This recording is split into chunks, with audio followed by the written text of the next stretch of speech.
Hello, my name is Carla Isela Valenzuela Rodrigo from Campus Los Mochis, and I'm going to talk about the Cold War. The Cold War was rivalry between the United States and the Soviet Union that took place after World War II and lasted until 1981. Each side thought the other intended to conquer the world with its ideology.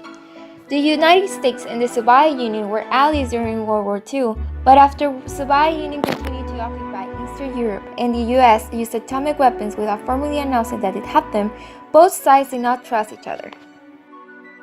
It's thought that Bernard Mansberg, an American financier and multimillionaire, coined the term Cold War, which means that both nations never escalated to an open and direct military conflict. The Cold War started on an account of the potentially tragic circumstances that could have resulted on an account of the massive nuclear arsenal harbored by each nation. The conflict between two nations created two incompatible economic systems. Capitalism, which according to Merriam-Webster, is characterized by private or corporate ownership of capital goods, by investments that are determined by private decision and by prices, production and the distribution of goods that are determined mainly by competition in a free market. This was created thanks to Adam Smith, who noticed that the mercantilism was not a force of development and change, but a regressive system that was creating trade imbalance between nations and keeping them from advancing. That's when he created the ideas for free market. Also, Karl Marx was part of capitalism.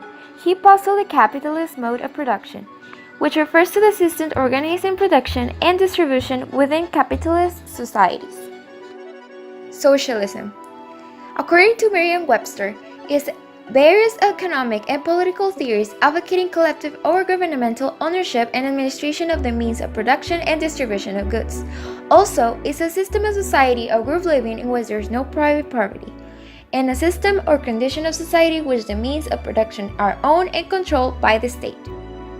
Socialism has its origins in the 1789 French Revolution and the changes which it growth, although it has precedents in earlier movements and ideas.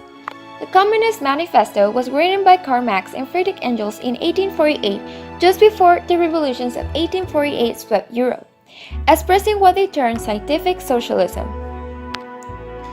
In the first half of the 20th century, the Soviet Union and the Communist parties of the Third International around the world mainly came to represent socialism in terms of the Soviet model of economic development and the creation of centrally planned economies directed by a state that owns all the means of production. Also, other trends comment what they saw as the lack of the democracy.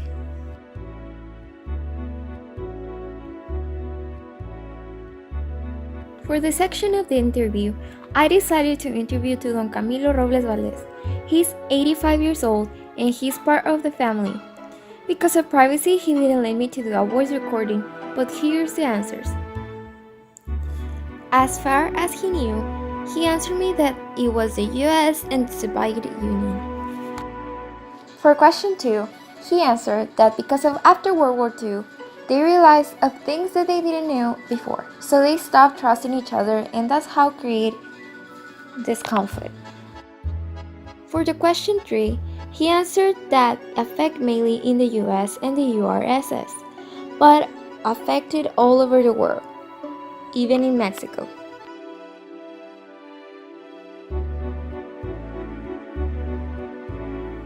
For question 4, he quoted, "When we knew that the Cold War was over, it was a relief, at least for us. I think that for people who experienced it more than here, felt completely free, because there were many restrictions, there were many things that were not agreed upon, so when the war ended, everything was arranged as it should be."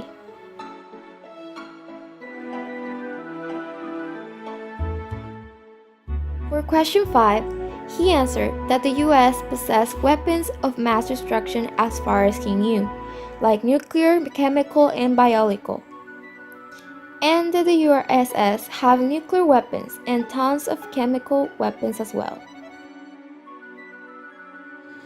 He also talked about the 2 atomic bombs over the Japanese cities of Hiroshima and Nagasaki during World War II.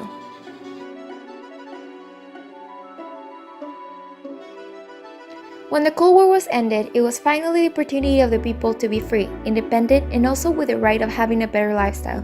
Finally, people believe in hope. As a way to end this video, I conclude that this war changed a lot of things that now are reflected in our society. The Soviet Union completely transformed the world's political and economic environment, and not just that, changed the perspective of many people who live every day with the communism, changed a whole era. Now, a lot of things have changed since then. The United States still remains as the world's dominant power, we're still struggling with economic crisis, but as the World War II and the Cold War, the world hoped for the best, and if we could get through all of that, we can get through many more. Thank you.